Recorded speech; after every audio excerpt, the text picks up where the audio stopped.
ವಿಶಾಲ ವಾಸ್ತು ಯೂಟ್ಯೂಬ್ ವೀಕ್ಷಕರಿಗೆ ಗ್ರೂಪ್ ಪ್ರಸಾದ್ ಮಾಡುವ ನಮಸ್ಕಾರಗಳು. ವೀಕ್ಷಕರೇ, ನಮ್ಮ ಜೊತೆ ವಾಸ್ತು ತಜ್ಞರು ಮತ್ತು ಜ್ಯೋತಿಷಿಗಳಾದ ಪ್ರೇಮ್ ಕುಮಾರ್ ಗುರುಗಳಿದ್ದಾರೆ. ಪ್ರೇಮ್ ಕುಮಾರ್ ಗುರುಗಳಿಗೆ ಈ ಕಾರ್ಯಕ್ರಮಕ್ಕೆ ಸ್ವಾಗತ ಬಯಸ್ತೇನೆ. ಗುರುಗಳೇ, ಓಕೆ, ಥ್ಯಾಂಕ್ ಯು. ಗುರುಗಳೇ, ನಾವು ವೀಕ್ಷಕರಿಗೆ ವಾಸ್ತು ಬಗ್ಗೆ ವಿಚಾರನ ನೀವು ತಿಳಿಸ್ತಾ ಇದ್ದೀರಾ ಪ್ರತಿಯೊಂದು ಯೂಟ್ಯೂಬಲ್ಲೂ. ನಮ್ಮದು ಒಂದು ಕ್ವಶನ್ ಇದೆ. ಅಡಿಗೆ ಮನೆ ಅಗ್ನಿ ಮೂಲೆಯಲ್ಲೇ ಬರಬೇಕಾ? ಅಗ್ನಿ ಮೂಲೆ ಬಿಟ್ಟು ಬೇರೆ ಏನಾದ್ರು ಆಪ್ಷನ್ ಇದೆಯಾ? ಬೇರೆ ಆಪ್ಷನ್ ಇದ್ರೆ ಅಲ್ಲಿ ಯಾವ ತರ ಇರುತ್ತೆ ಅನ್ನೋದ ನೀವು ವೀಕ್ಷಕರಿಗೆ ವಿಚಾರವಾಗಿ ಸಂಕ್ಷಿಪ್ತವಾಗಿ ತಿಳಿಸ್ಬೇಕಂತ ನಾವು ಕೇಳ್ಕೊಂತೀವಿ. ಅಗ್ನಿ ಮೂಲೆ ಅದು ಹೆಸರಲ್ಲೇ ಇದೆ ನೋಡಿ. ಏನು ಅಗ್ನಿ, ಹೌದಲ್ವಾ? ಅಗ್ನಿ. ಫಸ್ಟ್ ಪ್ರಿಫರೆನ್ಸು ನಾವು ಎಲ್ಲದಕ್ಕೂ ಬಲಗೈ ಅಂತೀವಿ. ಹೌದು. ಸೆಕೆಂಡ್ ಏನಕ್ಕೆ ದೇವರು ಎರಡೆರಡು ಕೊಟ್ಟವನು ಗೊತ್ತಾ? ಸೆಕೆಂಡ್ ಆಪ್ಷನ್ ಎಡಗೈ ಅಂತೀವಿ. ಬಲಗೈ ಇಲ್ಲ ಅಂತಂದ್ರೆ ಎಡಗೈ. ಹೌದು. ಎಡಗೈ. ಇವಾಗ ಬಲಗೈ ಇದ್ರೆ ಏನ್ ಮಾಡ್ತೀವಿ? ಎಡಗೈ ಯೂಸ್ ಮಾಡಲ್ಲ, ಎಡಗೈ ಕಮ್ಮಿ ಯೂಸ್ ಮಾಡ್ತೀವಿ ನಾವು. ಕರೆಕ್ಟ್ ಅಲ್ವಾ? ಬಲಗೈ ಇಲ್ಲ ಅಂದ್ರೆ ಎಡಗೈ ಮಾಡ್ಲೇಬೇಕಾದ ಹಾಗೆ ಆಪ್ಷನ್ ಇರುತ್ತೆ. ಒಂದು ಪಾಯಿಂಟ್ ನಂಬರ್ 1, ಅಗ್ನಿ ಮೂಲೆನೇ ನಾವು ಯಾಕೆ ಸಜೆಸ್ಟ್ ಮಾಡ್ತೀವಿ? ನಮ್ಮ ಗ್ಲೋಬ್ ಈ ಗ್ಲೋಬು ಆಂಟಿ ಕ್ಲಾಕ್ ವೈಸ್ ತಿರುಗುತ್ತೆ ಅನ್ನೋದು ನಿಮ್ಗೆ ಎಲ್ಲರಿಗೂ ಗೊತ್ತಿದೆ. ಹೌದು ಗುರು. ಇಲ್ಲಿ ನಮ್ಮ ಈ ಗ್ಲೋಬು ನಾರ್ತ್ ಆ ಧ್ರುವ ನಕ್ಷತ್ರಕ್ಕೆ ಕನೆಕ್ಟ್ ಆಗಿರೋದು ನಿಮ್ಗೆ ಗೊತ್ತಿದೆ. ಹೌದು. ಸೊ ವೀಕ್ಷಕರಿಗೆ ನಾನೇನ್ ಹೇಳ್ತೀನಿ ಅಂದ್ರೆ 23 ಡಿಗ್ರಿ ಏನ್ ಟಿಲ್ಟ್ ಆಗಿದೆ, ಕ್ರಾಸ್ ಆಗಿ ಕನೆಕ್ಟ್ ಆಗಿದೆ. ಹೌದು. ಪೂರ್ವ ಮಧ್ಯ ಭಾಗದಲ್ಲಿ ಸೂರ್ಯ ಹುಟ್ಟಲ್ಲ. ಸೊ ಪಶ್ಚಿಮ ಮಧ್ಯ ಭಾಗದಲ್ಲಿ ಸೂರ್ಯ ಮುಳುಗಲ್ಲ. ಹೌದು. ಸ್ವಲ್ಪ ನೈಋತ್ಯಕ್ಕೆ ಮುಳುಗ್ತಾನೆ. ಹೌದು. ಆಗ ಸೂರ್ಯ ಹುಟ್ಟಿದ ತಕ್ಷಣ ಪೂರ್ವ ಅಗ್ನಿ ಮೂಲೆ ಮೇಲೇನೆ ಬಿಸಿಲು ಬೀಳೋದು, ಸೂರ್ಯನ ಕಿರಣಗಳು ಬೀಳ್ತವೆ. ಹೌದು. ಅಂದ್ರೆ ಏನೇ ಮಾಡ್ಲಿ, ಉತ್ತರಾಯಣ ಮತ್ತು ದಕ್ಷಿಣಾಯನ ಅಂದ್ರೆ ಸೂರ್ಯ ಮಧ್ಯದಾಗಿರಲ್ಲ. ಉತ್ತರಾಯಣದಲ್ಲಿ ಉತ್ತರ ಕಡೆಗೆ ಇರ್ತಾನೆ, ದಕ್ಷಿಣಾಯನದಲ್ಲಿ ದಕ್ಷಿಣ ಕಡೆನೇ ಇರ್ತಾನೆ. ಹಾಗಾಗಿ ಪೂರ್ವ ಅಗ್ನಿ ಮೂಲೆನೆ ಫಸ್ಟ್ ಸೂರ್ಯನ ಕಿರಣಗಳು ಬಿದ್ದಾಗ ಅಗ್ನಿ ಮೂಲೆ ಹೀಟ್ ಎನರ್ಜಿ ಜಾಸ್ತಿ ಆಗುತ್ತೆ. ಅದಾದ್ಮೇಲೆನೆ ದಕ್ಷಿಣ ನೋಡಿ, ಮಧ್ಯಭಾಗ ಇರೋದಿಲ್ಲ, ಆದಷ್ಟು ದಕ್ಷಿಣ ಕಡೆನೆ ಹೋಗಿ ಕೊನೆಗೆ ಪಶ್ಚಿಮ ನೈಋತ್ಯ, ಪಶ್ಚಿಮದಲ್ಲ ಪಶ್ಚಿಮ ನೈಋತ್ಯದಲ್ಲಿ ಮುಳುಗ್ತಾನೆ. ಅಂದ್ರೆ ಹೀಟ್ ಎನರ್ಜಿ ಎಲ್ಲೇ ಹೋಗ್ಲಿ ಅಗ್ನಿ ಮೂಲೆಗೆ ಹೀಟ್ ಜಾಸ್ತಿ ಆಗಿರೋದ್ರಿಂದ ಅದನ್ನ ಅಗ್ನಿ ತತ್ವ ಅಂತ ಪರಿಗಣನೆ ತಗೊಂತಾರೆ. ಮುಳುಗೋವಾಗ್ಲೂ ಸಹ ಅಗ್ನಿ ಮೂಲೆ ಮೇಲೆ ದೃಷ್ಟಿ, ಅಂದ್ರೆ ಹೀಟ್ ಎನರ್ಜಿ ಸೂರ್ಯನ ಕಿರಣಗಳು ಹೆಚ್ಚು ಫೋಕಸ್ ಆಗುತ್ತೆ, ಅಂದ್ರೆ ಬೀಳುತ್ತೆ ಕಿರಣಗಳು ಅಂತ. ಸೊ ಹೀಗಾಗಿ ಅಗ್ನಿ ಮೂಲೆಯನ್ನ ನಾವು ಹೆಚ್ಚು ಇಂಪಾರ್ಟೆನ್ಸ್ ಕೊಡ್ತೀವಿ, ಅಗ್ನಿ ತತ್ವ. ಹಾಗಾಗಿ ನಾವು ಅಲ್ಲಿಗೆ ಅಡಿಗೆ ಮನೆ ಫಸ್ಟ್ ಪ್ರಿಫರೆನ್ಸ್ ಆಗುತ್ತೆ.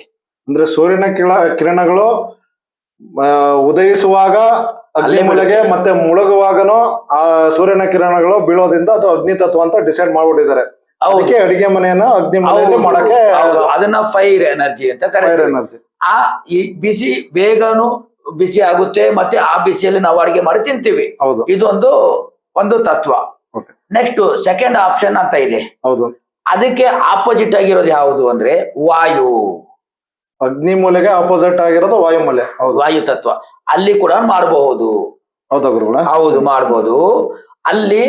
ಇಲ್ಲಿ ಏನಾದ್ರು ಆಪ್ಷನ್ ಇಲ್ಲ ಅಂತಂದ್ರೆ ಮಾತ್ರ ಸೆಕೆಂಡ್ ಆಪ್ಷನ್ ಅಲ್ಲಿ ತಗೋಬಹುದು. ಎಲ್ಲಿ? ವಾಯುಮೂಲೆ. ಎಸ್. ಅದು ಹೇಗೆ ಅಂತಂದ್ರೆ ಪೂರ್ವ ಅಂದ್ರೆ ನೋಡಿ, ನೀಚ ಸ್ಥಾನ ಯಾವುದು ಪೂರ್ವದಲ್ಲಿ? ಪೂರ್ವ ಅಗ್ನಿ ಮೂಲೆ ನೀಚ ಸ್ಥಾನ. ಹೌದು. ಅದೇ ತರ ಉತ್ತರದಲ್ಲಿ ಯಾವುದು ನೀಚ ಸ್ಥಾನ? ಉತ್ತರ ವಾಯುವ್ಯ. ಅದೇ ತರನೇ ನಾವು ಪೂರ್ವ ಅಗ್ನಿ ಮೂಲೆಗೆ ಮುಖ ಮಾಡಿ ಹೇಗೆ ಅಡಿಗೆ ಮಾಡ್ತೀವೋ ನೀಚ ಸ್ಥಾನ ನೋಡ್ಕೊಂಡು, ಅದೇ ತರ ಉತ್ತರ ವಾಯುವ್ಯನ ನೋಡ್ಕೊಂಡೇ ನಾವು ಅಡಿಗೆ ಮಾಡ್ಬೇಕು. ಎಲ್ಲೇ ಉತ್ತರದಲ್ಲಿ ಉತ್ತರ ವಾಯುವ್ಯ ಕಡೆ ನೋಡ್ಕೊಬೇಕು. ಅಂದ್ರೆ ನಾವು ಒಲೆಯನ್ನು ಒಚ್ಚಿದಾಗ ಒಲೆ ಉತ್ತರ ವಾಯುವ್ಯ ಕಡೆ ನಾವು ನಿಂತ್ಕೊಂಡು ಅಡಿಗೆ ಮಾಡಂಗಿರ್ಬೇಕು. ಅಂದ್ರೆ ನೀಚ ಸ್ಥಾನನ ಬರ್ನ್ ಮಾಡ್ಬೇಕು. ಆ ಬರ್ನಿಂಗ್ ಅಲ್ಲಿ ನಾವು ಅಡಿಗೆ ಮಾಡ್ಕೊಂತೀವಿ. ಹೌದು. ಒಂದು.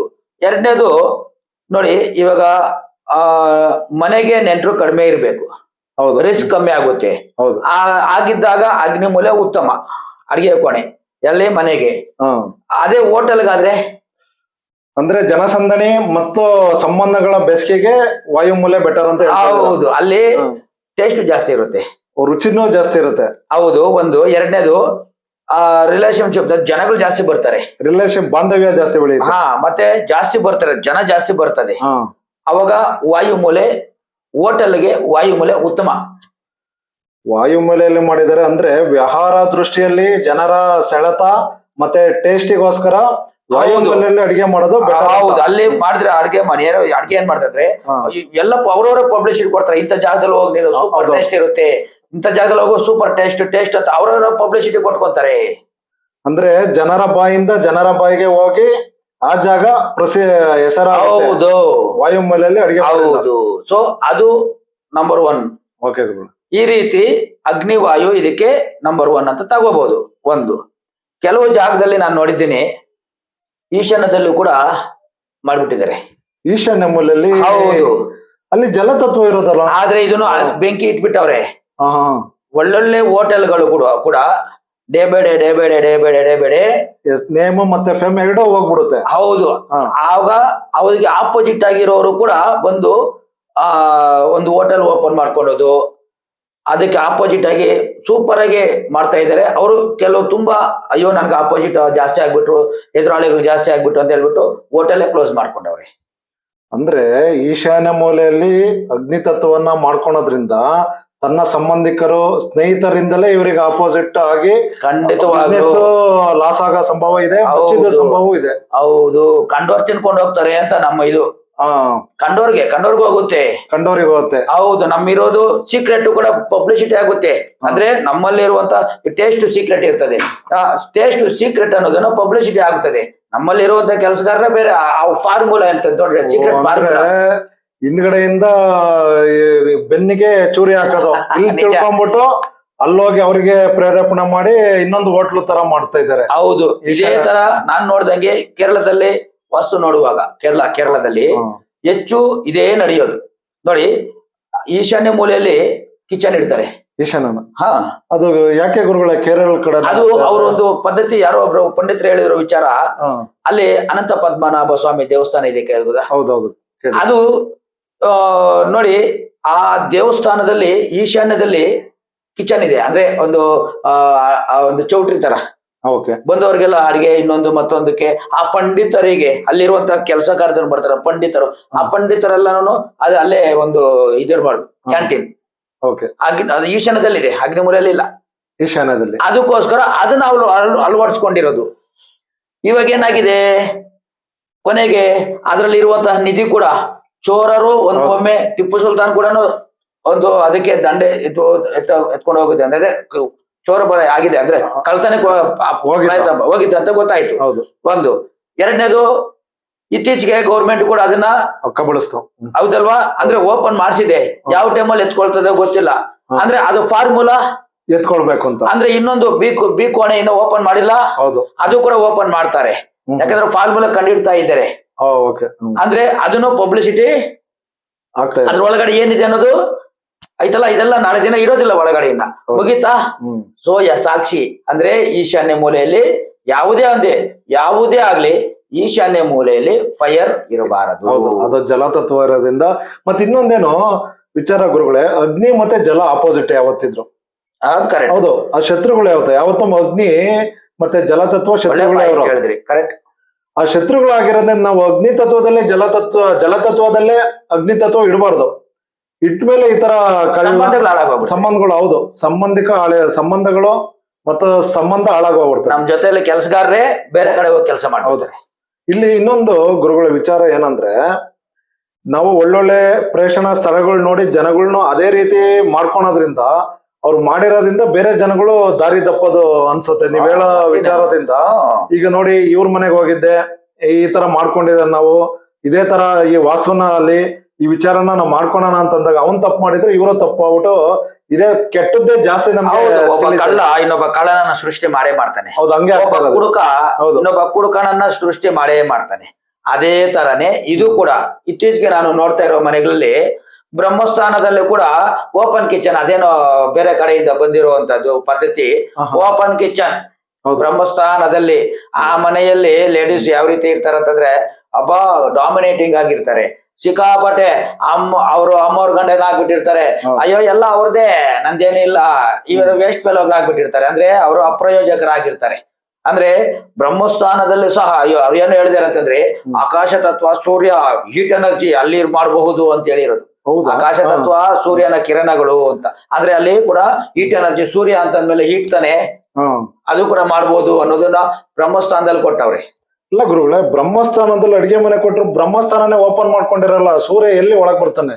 ಅರ್ಥ ಇದಲ್ಲ, ಆ ಯಜಮಾನ ಎಲ್ಲಿರ್ತಾನೆ ಕೊನೆಗೆ? ಹೌದು, ಎಲ್ಲಿರ್ತಾನೆ? ಮಕ್ಳು ಎಲ್ಲಿ ಅವರಿಗೆ ರೆಸ್ಪೆಕ್ಟ್ ಕೊಡ್ತಾರೆ? ಸೊ ಇದು ನಡೀತಾ ಇರೋ ಕಥೆಗಳು ಆಯ್ತಲ್ಲ. ಅಂತ ಜಾಗದಲ್ಲೂ ಕೂಡ ಎಷ್ಟೋ ಜಾಗದಲ್ಲಿ ನಾನು ನೋಡ್ತಿದ್ದೀನಿ, ಹೋಟೆಲ್ ಅಲ್ಲೂ ಕೂಡ ನಾನು ತುಂಬಾ ಬೇಜಾರಾಗ್ತಾ ಇರೋ ವಿಚಾರಗಳು. ಯಾರು ಈ ತರ ಮಿಸ್ಗೈಡ್ ಮಾಡ್ತಾ ಇದ್ದಾರೆ ಅನ್ನೋದೇ ಗೊತ್ತಾಗ್ತಾ ಇಲ್ಲ. ಅವ್ರು ಎಷ್ಟೋ ಒಳ್ಳೆ ಬಿಸ್ನೆಸ್ ಮಾಡ್ತಾ ಇರುವಂತ ಒಂದು ಹೋಟೆಲ್ ಅಲ್ಲೂ ಕೂಡ ದಾರಿ ತಪ್ಪಿಸಿ ಅವ್ರು ಹೊಟ್ಟೆ ಮೇಲೆ ಹೊಡಿತಾ ಇರೋ ಈ ಪಾಪಿ ವಾಸ್ತುದಾರರು. ಹೌದೌದು, ಪಾಪಿ ವಾಸ್ತು ಹೇಳ್ತಾರೆ ನೋಡಿ.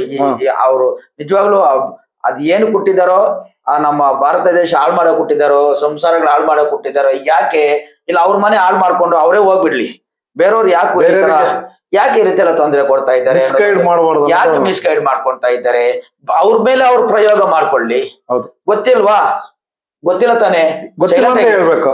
ಹಾ, ವಿಚಾರ ಗೊತ್ತಿಲ್ಲ ಅಂದ್ರೆ ವಿಚಾರ ಗೊತ್ತಿಲ್ಲ. ನನಗೆಲ್ಲ ನೋಡಿ ಒಂಥರ ಏನೋ ಒಂಥರ ಬೇಜಾರಾಗಿದೆ. ತುಂಬಾ ಫೀಲ್ ಮಾಡ್ತಾ ಇದ್ದೀನಿ. ಹೆಚ್ಚು 4.5 ಲಕ್ಷ ನನಗೆ ಕಿಲೋಮೀಟರ್ ಓಡಾಡಿರೋದು ನನಗೆ. ಓಕೆ, ಅಷ್ಟು ಓಡಾಡಿ ನನಗೆ ಒಂಥರ ಫೀಲ್ ಆಗಿ ಬೇಜಾರಾಗ್ಬಿಟ್ಟಿದೆ. ಹೋಗೋದ್ ಬೇಡ. ನಾನು ಇನ್ನೊಂದೇನಂದ್ರೆ ಈ ಅಪಾರ್ಟ್ಮೆಂಟ್ಗಳಿಗೂ ಹೋಗೋದ್ ಬೇಡ ಅಂತ ತೀರ್ಮಾನ ಮಾಡ್ಬಿಟ್ಟಿದ್ದೀನಿ. ಯಾಕಂದ್ರೆ ಅಪಾರ್ಟ್ಮೆಂಟ್ಗಳಲ್ಲೂ ದರಿದ್ರ ಇದೇನೆ, ಈಶಾನ್ಯದಲ್ಲೂ ಕೂಡ ಕಿಚನ್ ಇದೆ. ಓಕೆ, ಎಲ್ಲಿ ಇರಬಾರ್ದು ಅಲ್ಲೆಲ್ಲ ಇದೆ. ಇದು ನಡೀಬಾರ್ದು ನಡೀತಾ ಇದೆ, ಅಲ್ಲಿ ಆಗಬಾರ್ದು ಆಗ್ತಾ ಇದೆ, ಮಾಡಬಾರ್ದು ಮಾಡ್ತಾ ಇದ್ದಾರೆ, ಹೇಳಬಾರ್ದು ಹೇಳ್ತಾ ಇದೆ, ನಡಿಬಾರ್ದು ನಡೀತಾ ಇದೆ. ಹಾಗಾಗಿ ಈ ವಾಸ್ತು ಏನ್ ಸಂಸಾರ ಹಾಳು ಮಾಡೋಕ್ಕೂ ವಾಸ್ತು ಕಾರಣ, ಉದ್ಧಾರ ಮಾಡೋಕ್ಕೂ ವಾಸ್ತು ಕಾರಣ. ಓಕೆ, ನಮ್ಮ ಹಣೆ ಬರ ಏನಿದೆ ಅದು ನಡೀತದೆ, ಆದ್ರೆ ನಡೀದೇ ಇರೋ ತನಕ ಮಾಡೋಕ್ಕೂ ಕಾರಣ ವಾಸ್ತು ಆಗುತ್ತೆ. ಹೌದು, ಸಂಸಾರ ನಿಮ್ಗೆ ಏನ್ ಬೇಕಾದ್ರೂ ನಿಮ್ಮನ್ನ ಮಾಡ್ಬೋದ್ರಿ. ನಿಮ್ಮನ್ನ ನಾನು ಬೇಕಾದ್ರೆ ಮರಳು ಮಾಡ್ಬಿಟ್ಟು ಹಿಂಗ ಮಾಡ್ಬಿಡ್ತದೆ, ಹಿಂಗ್ ರಾಜಯೋಗ ಬರುತ್ತೆ ಅಂತ ಹೇಳ್ಬಿಟ್ಟು ನಿಮ್ಗೆ ನೈಋತ್ಯದಲ್ಲಿ ಟಾಯ್ಲೆಟ್ ಕೊಟ್ಬಿಡ್ಬೋದು. ಹೌದು, ಮಾಡ್ಬೋದು. ಓಕೆನಾ? ಇವಾಗ ನೀವು ಈ ಮನೆ ನೈಋತ್ಯದಲ್ಲಿ ಟಾಯ್ಲೆಟ್ ಕೊಟ್ಬಿಟ್ಟು ಈಶಾನ್ಯದಲ್ಲಿ ಬೆಡ್ರೂಮ್, ದೇವ್ರ ಮನೆ ಏನಾದ್ರು ಕೊಟ್ಬಿಡ್ಬೋದು. ನಮ್ ಫ್ಯಾಮಿಲಿ ಬರ್ಡನ್ ಮುಗಿತಾ? ನಿಮ್ಮ ವಂಶ ತಿರ್ಬೋಕಿ ವಂಶ ಆಗ್ಬಿಡ್ತದೆ. ಆಮೇಲೆ ಹೌದು, ಮಕ್ಳು ನಮ್ ಜೊತೆ ಇರಲ್ಲ, ಗಂಡ ಹೆಂಡತಿ ಸೇರಲ್ಲ, ಆಯ್ತಲ್ಲ, ಕಾಯಿಲೆಗಳು ಬರ್ತವೆ. ಆವಾಗ ಮಕ್ಳೇ ಇರೋದಿಲ್ಲ, ಎಲ್ಲರೂ ದೂರ ಇರ್ತಾರೆ. ಆವಾಗ ಸತ್ತಾಗ ಕೊಳ್ಳಿ ಇಡೋಕೆ ವೇಟ್ ಮಾಡ್ಕೊಂಡಿರ್ಬೇಕು, ಜನ ಇಟ್ಕೊಂಡು. ಏನೋ ಬಾಪ ಬೇಗ ಬೇಗ ಬಾಪ ಬೇಗ ಬಾಪ 1-2-3 ದಿನ ಐಸ್ ಬಾಕ್ಸ್ ಇಟ್ಕೊಂಡಿರ್ಬೇಕು. ಬಂದ ಮೇಲೆ ನೋಡ್ಬಿಟ್ಟು ಹೋಗಕ್ಕೆ ನಮಸ್ಕಾರ ಆಗ್ಬಿಟ್ಟು ಮಣ್ ಮಾಡ್ಬೇಕು. ಈ ಲೆವೆಲ್ ಬಂದಿರ್ತಾರೆ. ನಡೀತಾ ಇರೋ ಕಥೆಗಳು, ಕಾರಣಗಳು ಇದು. ಓಕೆ, ಜ್ಯೋತಿಷ್ಯ ಗೊತ್ತಿಲ್ಲ ದಯವಿಟ್ಟು ವಾಸ್ತು ತಗೋಬೇಡಿ. ಒಂದು ಅವ್ರಿಗೆ ಹೇಳೋದಿಕ್ಕಿಂತಲೂ ನಮ್ಮ ಜನಗಳನ್ನ ಎಚ್ಚರಿಸೋದಿಕ್ಕೆ ಏನ್ ಮಾಡ್ಬೇಕು ಅಂದ್ರೆ, ನೋಡಪ್ಪ ನಿನ್ನ ಹತ್ರ ಏನ್ ಸರ್ಟಿಫಿಕೇಟ್ ಇದೆ, ಜ್ಯೋತಿಷ್ಯ ಗೊತ್ತಿದ್ಯಾ? ಮೊದಲು ವಾಸ್ತು ಹೇಳೋಕ್ ಮೊದಲು ನನಗೊಂದು ಜಾತಕ ಹೇಳು. ಹೌದು, ಜಾತಕ ಹೇಳು, ಅನಂತರ ವಾಸ್ತು ಹೇಳು. ಇದು ಏನಾದ್ರು ಜಾತಕ ಹೇಳೋದು ಬೆಬ್ಬೆ ಅಂತ ಹೇಳ್ಬಿಟ್ಟು ಸುಳ್ಳುಗಳು ಹೇಳಿದ್ರೆ ಹಂಗೆ ರೈಟ್ ಕಳಿಸ್ತಾರೆ. ರೈಟ್ ಅಬೌಟ್ ನೀನೇನು ಹೇಳ್ಬೇಡ, ಹೋಗ್ತಾ ಇರು. ಇದನ್ನ ನೀವು ಫಸ್ಟ್ ಕೇಳಿ. ಇದು ಒಂದು ಸೀಕ್ರೆಟ್. ಜ್ಯೋತಿಷ್ಯ ಬಗ್ಗೆ ಗೊತ್ತಿಲ್ಲ, ಜ್ಞಾನ ಇಲ್ಲ, ಏನು ಪಂಚಾಂಗ ತಿಳ್ಕೊಂಡು ನೋಡ್ಕೊಂಡು ಕುತ್ಕೊಂಡಿದ ಅಂತಂದ್ರೆ ಇವ್ ಯಾವ್ದೋ ಪಕ್ಕ LTT ಗಿರಾಕಿ ಅಂತ ತಿಳ್ಕೊಬೇಕು. ಓಕೆ, ಫ್ರಾಡ್ ಅಂತ ತಿಳ್ಕೊಬೇಕು. ಜ್ಯೋತಿಷ್ಯ ಅರಿವಿಲ್ದಿರ ಇದ್ರೆ ಅವನು ವಾಸ್ತುದಾರನ ಅಲ್ಲ ಅಂತ ಹಣೆ ಪಟ್ಟಿ ಹಾಕೊಬಿಡ್ಬೇಕು. ಇದು ಈ ಒಂದು ವಿಚಾರ. ಬೆಂಕಿ ಹತ್ತಿರ ಇರ್ಬೇಕು. ಹೌದು, ಅಷ್ಟೇ ಇದರ ಒಂದು ವಿಚಾರ. ವೀಕ್ಷಕರೇ, ನಮ್ಮ ಗುರುಗಳು ನಿಮ್ಗೆ ವಿಚಾರ ತಿಳಿಸಿದ್ದಾರೆ. ನಮ್ಮ ಗುರುಗಳದ್ದು ಕಾನ್ಸೆಪ್ಟ್ ಏನಂದ್ರೆ, ನವಗ್ರಹ ಆಧಾರಿತವಾಗಿ ವಾಸ್ತುವನ್ನು ಯಾರು ಹೇಳ್ತಾರೋ ಅದು ನಿಜವಾದ ವಾಸ್ತು. ನವಗ್ರಹ ರೀತಿ ಗ್ರಹಗಳು ಇಲ್ಲ ಅಂದ್ರೆ ಅದು ವಾಸ್ತುಗೆ ಬರಲ್ಲ. ನಮ್ಮ ಗುರುಗಳು ತುಂಬಾ ಮನೆಗಳು ಮತ್ತೆ ಹೋಟೆಲ್ಗಳು ಎಲ್ಲದ ಮತ್ತೆ ಪಕ್ಕದ ಸ್ಟೇಟ್ಗಳಿಗೆಲ್ಲ ಹೋಗಿದ್ದಾರೆ. ಬೇರೆ ಕೇರಳ ಸ್ಟೇಟಿಗೆ ಹೋಗಿದ್ದಾರೆ, ಈ ಕಡೆ ಆಂಧ್ರಗೆ ಹೋಗ್ತಾರೆ. ಪ್ರತಿಯೊಂದು ಜಿಲ್ಲೆಗಳನ್ನೆಲ್ಲ ಸುತ್ತಾರ್ದು ಅನುಭವನ ಪಟ್ಟು ಎಲ್ಲೆಲ್ಲಿ ತೊಂದರೆ ಆಗಿದೆ, ತುಂಬಾ ಫ್ಯಾಮಿಲಿಗಳು ಬರ್ಡನ್ ಆಗಿದೆ, ಆ ನೋವನ್ನ ನಿಮ್ ಮುಂದೆ ತೋಡ್ಕೊಂತ ಇದ್ದಾರೆ. ಈ ತರ ಎಲ್ಲ ನಮ್ಗೆ ಗೊತ್ತಿರಂಗೆ ಬೇರೆ ವಾಸ್ತು ಅಂದ್ರೆ ನಮ್ದೆಲ್ಲ ಒಂದೇ ಕುಟುಂಬ ಇದ್ದಂಗೆ. ಆದ್ರೂ ಈ ತರ ಜನಗಳನ್ನ ಮೋಸ ಮಾಡ್ತಾ ಇದಾರಲ್ಲ, ಅವ್ರು ನಮ್ಮ ಕುಟುಂಬದಲ್ಲೇ ಇದ್ದು ಜನಗಳಿಗೆ ಮೋಸ ಮಾಡ್ತಾ ಇದಾರಲ್ಲ, ಅದನ್ನ ತುಂಬಾ ನೋವು ಅಂದ್ರೆ ಕಣ್ಣಗೆ ನೀರು ನಿಮ್ಗೆ ಕಾಣಿಸ್ತಾ ಇಲ್ಲ, ಆತರ ಒಂದು ಫೀಲಿಂಗ್ ಬರ್ತಾ ಇದೆ. ಅದಕ್ಕೆ ವೀಕ್ಷಕರೇ, ನಾವ್ ಏನ್ ಕೇಳ್ಕೊಂತ ಇದೀವಿ ಅಂದ್ರೆ, ಆಮೇಲೆ ಹೋಟೆಲ್ ಅಲ್ಲೂ ಅಷ್ಟೇ, ವಾಯು ಮೂಲೆಯಲ್ಲಿ ನೀವು ಅಡಿಗೆ ಮನೆ ಮಾಡ್ಕೊಂಡ್ರೆ ನಿಮ್ಮ ಹೋಟೆಲ್ ಅಲ್ಲಿ ನೇಮು ಫೇಮು, ಒಳ್ಳೆ ರುಚಿ ಮತ್ತೆ ಖರ್ಚು ಅಂದ್ರೆ ಆಹಾರ ಖರ್ಚಾಗುತ್ತೆ. ಅಲ್ಲಿ ಮಾಡ್ಕೋಬೇಕು. ಬೇರೆ ವಾಸ್ತುಗಳು ಬಂದು ಈ ಈಶಾನ್ಯದಲ್ಲೇ ಮಾಡಿ, ನೈಋತ್ಯದಲ್ಲೇ ಮಾಡಿದ್ರೆ ದಯವಿಟ್ಟು ನಮ್ ಕಡೆಯಿಂದ ರಿಕ್ವೆಸ್ಟ್ ಅಂದ್ರೆ ಅಂತ ವಾಸ್ತು ಅನ್ನ ನೀವು ಸಜೆಸ್ಟ್ ತಗೋಬೇಡಿ.